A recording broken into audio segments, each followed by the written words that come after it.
안녕하세요. 피부방송 알기 쉬운 한국법 미향이라고 합니다.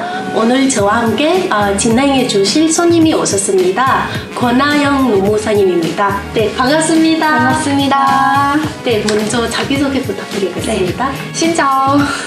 여러분 안녕하세요. 저는 농법인 길의 권하영 노무사라고 합니다. 오늘 미향님께서 한국노동법에 관해 궁금하신 내용이 있다고 하셔서 오늘 답변을 드리러 왔습니다. 네, 반갑습니다. 반갑습니다. 네, 소개하셨는데요. 노무사라는 직업이 사실 베트남에서 없은 것 같습니다. 그래서 노무사라는 직업으로 설명 부탁드리겠습니다. 네. 노무사라는 직업이 사실 여러 나라에 있는 직업들은 아닌 걸로 알고 있어요. 그래서 제가 알기로는 정확하진 않지만 한국이나 일본에만 있는 직업이 아닌가라는 이야기도 들었었는데요. 네. 일단은 노무사는 노동 법률과 관련된 모든 업무를 수행하는 직업이라고 생각하시면 됩니다. 네. 예를 들면 기업이나 노동조합이나 이제 노무 관리에 있어서 자문을 해드리기도 하고 아니면 근로자분들이나 사업주나 임금 체불이나 부당 해고 같은 사건을 겪을 때 저희가 법률적으로 해결책을 드리기도 하고 또 정부 지원금, 컨설팅, 노동과 관련된 모든 업무를 수행하고 있다고 생각하시면 됩니다. 네, 베트남 시청자 중에 많은 사람은 노동자와 학생입니다. 그래서 노동자는 한국에 와서 일을 하고 학생들도 아르바이트도 많이 하잖아요. 그 많은 문제들 중에 하나는 되게 관심이 많이 받고 있어요. 그거 바로 돈을 못 받는 거예요. 그래서 혹시 임금체불이라는 것은 어떤 경우이면 그거 인정해 주나요? 임금 체불이라는 것은 말 그대로 임금이 밀렸다, 제때 전액이 다 지급되지 못했다라는 것을 의미하거든요.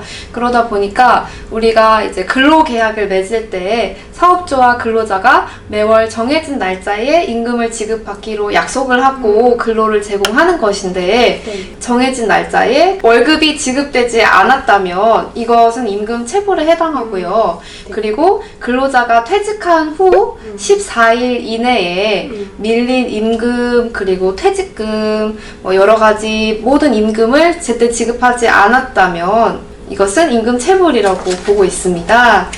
그러면 어떤 사람이 그 3년 전 일을 했고 근데 월급은 못 받았어요. 그때 그러면 지금이라도 신고할 수 있을까요?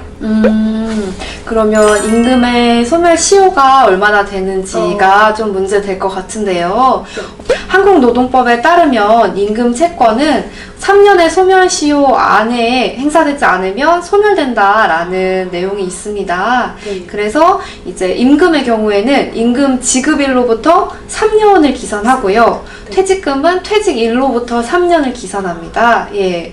그래서 그 발생한 임금과 퇴직금의 각각의 기간을 이제 산정해서 3년이 넘은 금액에 대해서는 사실 민사 재판을 통해서 받기는 어렵습니다. 네. 그러면 만약에 임금 체불 발생하면 3년 이내 신고해야 된다. 예, 그렇죠? 맞습니다. 네. 방금 말씀하셨는데요. 그 근로기준법에 따라 노동자가 임금 체불을 당했고 그리고 3년 미만이고 그러면 지금 임금 체불 신고하려면 그거 어떻게 해야 되나요?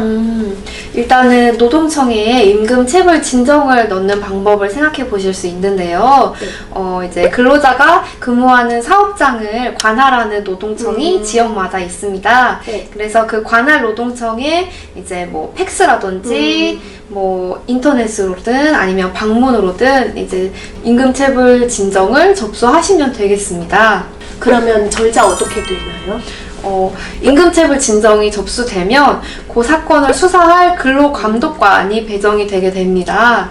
그러면 그 근로감독관이 사업주랑 근로자에게 연락을 할 거예요. 한번 이제 노동청에 출석을 하셔서 본인이 어떻게 체불을 겪게 되었는지 그리고 그 금액이 얼마인지 자세한 경위를 듣기 위해서 조사를 실시할 겁니다. 감독관은 이제 근로자 이야기도 들어보고 사업주 이야기도 들어보고 이게 체불이 된 게 맞다라고 하면 체불 임금을 확정해주는 확정서를 주게 됩니다. 그 과정에서 이제 감독관은 사업주에게 임금을 지급하라라는 명령을 내리고 사업주가 그 임금을 근로자에게 지급하면 사건이 종결되는 거고요. 그런데 지급을 하지 않았다라고 하면 정부에서 그 밀린 임금을 대신 지급하는 체당금 제도를 통해서 급여를 지급받으실 수 있습니다. 네, 네, 오늘 시간을 내주셔서 너무 감사했습니다. 아, 저도 네. 너무 즐거운 시간이었습니다. 네, 나중에 또 막 궁금한 거 있으면 저희가 물어보겠습니다. 아, 네. 감사합니다. 네, 감사합니다.